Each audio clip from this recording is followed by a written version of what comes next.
Promoter Eddie Hearn is juggling one of the toughest decisions of Jaron "Boots" Ennis's career, whether to keep him at welterweight to take on Teofimo Lopez or push for a move up to junior middleweight in search of new challenges. For now, Hearn seems to be leaning toward the idea of Ennis staying at 147 pounds, especially if a fight with Lopez can be secured. That potential clash is being seriously discussed, with talks placing it sometime around August in Saudi Arabia, but none of this is set in stone. Ennis is at a critical point in his career, where every move could either elevate him into superstardom or derail the momentum he's built. His current goal has always been unification, becoming the undisputed champion at welterweight. Unfortunately, the path to achieving that is looking more complicated than ever. The main problem? The other two welterweight champions that Ennis would need to beat to unify the division are already tied up. Mario Barrios is preparing to defend his WBC belt, while Brian Norman Jr. has reportedly set his sights on fighting overseas, specifically in Japan. That leaves Ennis stuck in limbo. He can't force these champions to step into the ring, and without significant financial backing,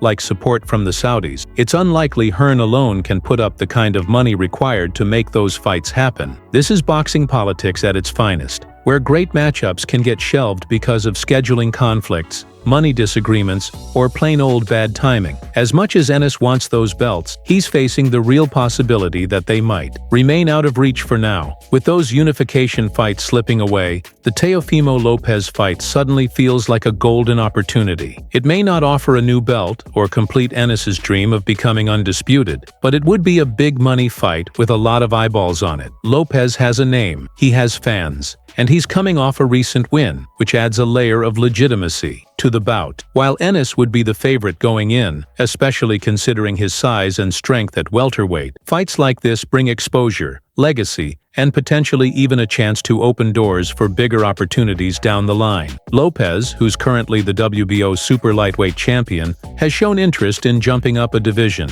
The timing and mutual intrigue make this a matchup that, if done right, could explode in the media and draw a large audience. Of course, there's a catch. Ennis still has to deal with a mandatory challenger in Shakram Giyasov. That fight is looming unless Giyasov agrees to step aside, and that usually involves money. If Ennis wants to skip his mandatory to fight Lopez, he'll need to make it worth Giyasov's while. It's the kind of behind-the-scenes maneuvering that fans rarely see, but it's what keeps boxing ticking. Fighters don't just choose their next opponents on a whim. There are contracts, sanctioning bodies, and financial demands that have to be satisfied. So while Hearn and Ennis are eyeing Lopez, they still have to address Giyasov, who won't just disappear quietly. It's a headache, but one that comes with being a world champion in today's game. Even if Ennis is tempted to move up to 154 pounds, that decision brings its own risks. The junior middleweight division is a shark tank, stacked with killers like Virgil Ortiz Jr.,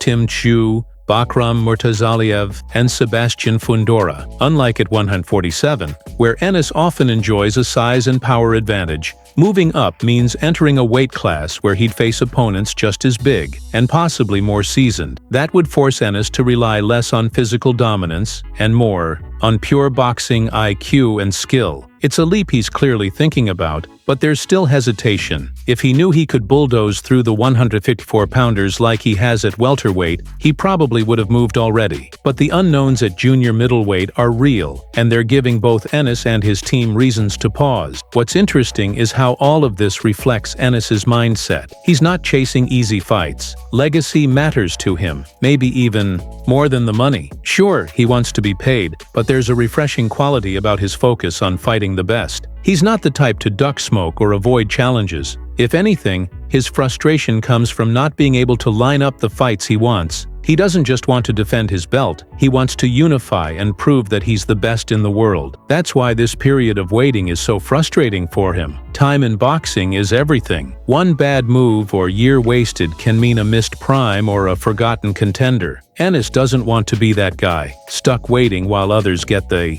spotlight. Even if the Teofimo fight isn't the ideal legacy matchup, it's still a smart business move. It comes with name value, media attention, and financial upside. And with Saudi Arabia's growing influence in the boxing world, that fight could happen on a grand stage with top-tier production and promotion. Hearn has already mentioned that Riyadh is the likely location, not Philadelphia or New York. That might disappoint some US fans, but it's becoming harder to ignore the global expansion of the sport. Saudi Arabia is putting big money on the table and creating opportunities that promoters and fighters simply can't pass up. If Ennis vs. Lopez happens there, it's another sign of boxing's shift into new territories. Still, there's no shortage of moving parts. Hearn is clear that nothing is finalized. The discussions with Turki Al Sheikh and Saudi organizers are ongoing. There's also the issue of what kind of purse would be offered, who controls the promotion, and whether Ennis is truly motivated by the Lopez fight or simply using it as a stopgap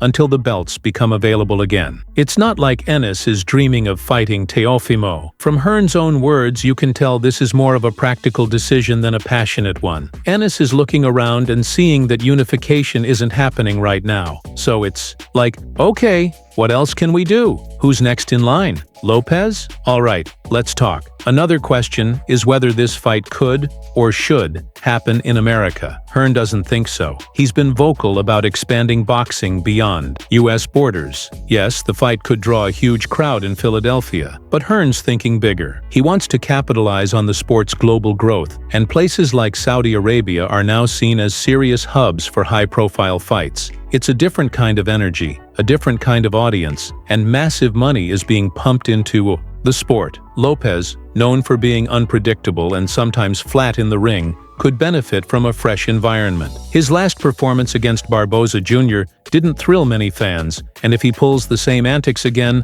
Hearn would rather that happen overseas than in a major US market. So where does this all leave Ennis? Stuck in a strange but potentially golden spot. He's a rising star, already a champion, hungry for legacy, and eager to fight the best. But the best aren't always available when you want them. That means being flexible, strategic, and sometimes even patient. 3 qualities that don't come easily to a young fighter in his prime. If he takes the Lopez fight, he stays in the public eye, adds another big name to his resume, and keeps his momentum rolling. If he waits for unification, he might be sitting on the sidelines too long. And if he moves up to 154 without a clear plan, he risks entering a meat grinder without a clear exit strategy. In the end, the next few months could define the next few years of Jaron Ennis's career. The boxing world is watching. Whether it's Teofimo Lopez, Shakram Giyasov, or a move up to junior middleweight, Ennis has options, but none of them are easy. Each path comes with its own set of risks and rewards. What's certain is that Boots isn't the kind of fighter to play it safe. He wants to make noise, leave a mark, and etch his name into the sport's history books. Now, it's just a matter of choosing the right fight, at the right time,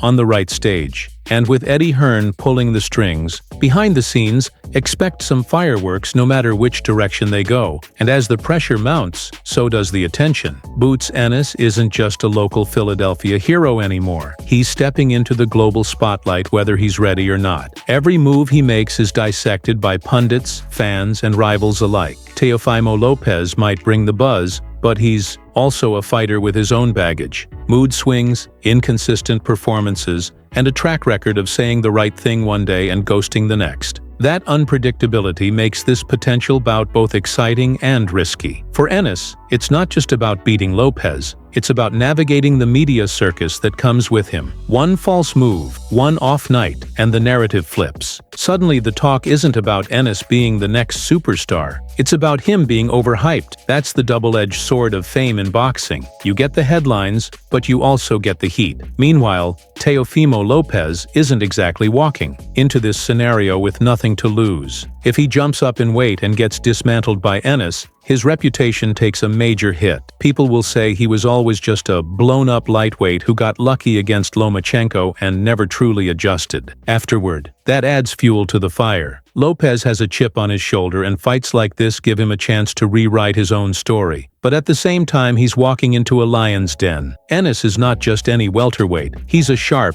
accurate, calculated predator who dismantles opponents with ease. Lopez talks about greatness, but he hasn't faced anyone like Boots in this kind of danger zone. This would be a career-defining fight for both of them, but with very different stakes. Ennis is trying to rise, Lopez is trying to survive.